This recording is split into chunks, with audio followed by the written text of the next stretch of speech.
Check out the cars, everybody. Our next guest is a third-generation NASCAR champion, NASCAR Hall of Famer, and a New York Times best-selling author. He just released a second children's book called Buster Gets Back on Track, teaching children how to cope with their emotions. And he joins us now to tell us more about it. Please welcome racing legend Dale Earnhardt Jr. Dale is in the house.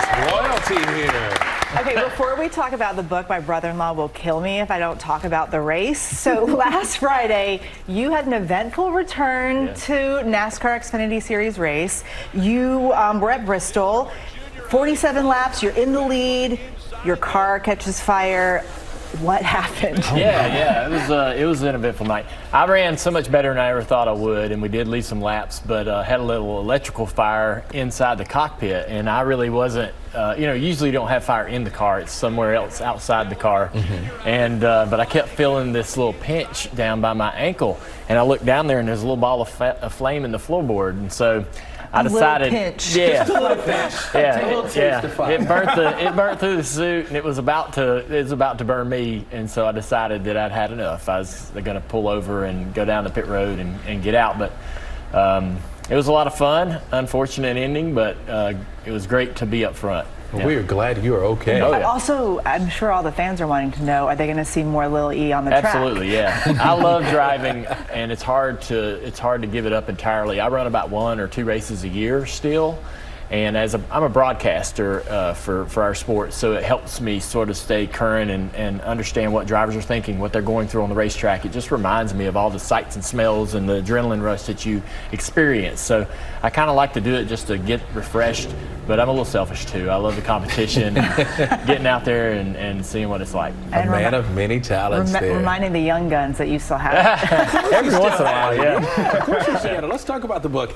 It's titled Buster Gets Back on Track. Buster was your father's nickname as a little boy. How does it feel to sort of be passing his legacy on to this younger generation? Becoming a father really inspired me to write a book, and I didn't realize how much fun it would be incorporating all of the aspects of my own life and other people involved in my life into the book as characters, right? And so obviously coming up, we wanted to write a children's book and then decided on the character, the name, and my dad's nickname Buster is a great name for a character, a lead character. The car even is a design from an old car that he raced back when he started racing in the 70s. And so other characters in the book are related or connected to people in my life. It's been fun to go to them and say, hey, this is you in this children's book. And then they're like, oh, well, now I got to read it, right? I got to find out what I'm doing in there. So that's been really fun for me. That's so cool. You dedicate this book to your daughters, Isla and Nicole. Have they read it yet? Did they help you write it? Yeah, Isla's our oldest at 5, and Nicole's 2. I guess they didn't help you write well, it. Well, they do help me write it. They do. Hey, they do help me write it. Absolutely. To answer your question, yes, they have helped me write it. They inspired me to do it. And so Isla is just now getting old enough to really kind of want to hear the book over and over and asking questions about the characters and learning the characters. That's really fun for me, that she's sort of connecting to the book. This is our second Buster book. And so the first one, didn't get quite the response from my girls. And that's the challenge, right? Is like you get so many gifts when you have children, you get so many books gifted to you. You have this tiny little mini library, but they want the same 1 or 2 books every night. They connect to one book and they just want it over and over and ever. And so I was trying to write that book that they would go to and grab and say, read this to me tonight. And so Isla's just now starting to get there with the second Buster book, and that's been a lot of fun to read her the story. And personalities can also skip a generation. Do you see some of your father in your girls?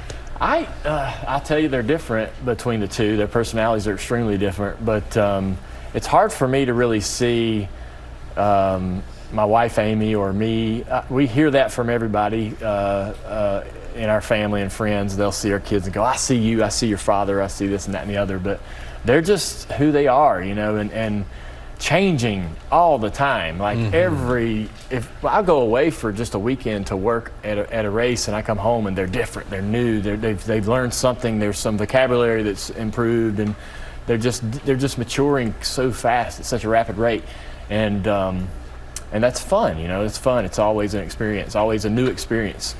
Fun and exhausting. I have a 2-year-old as well. So. All right, I can relate. Who also has big emotions. So That's this right. is a good book for her. Dale, thank you so much for being with us today. And you can get Buster Gets Back on Track everywhere books are sold. So cool.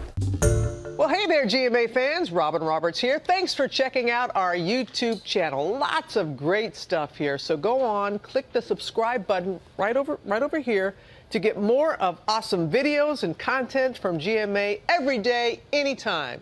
We thank you for watching, and we'll see you in the morning on GMA.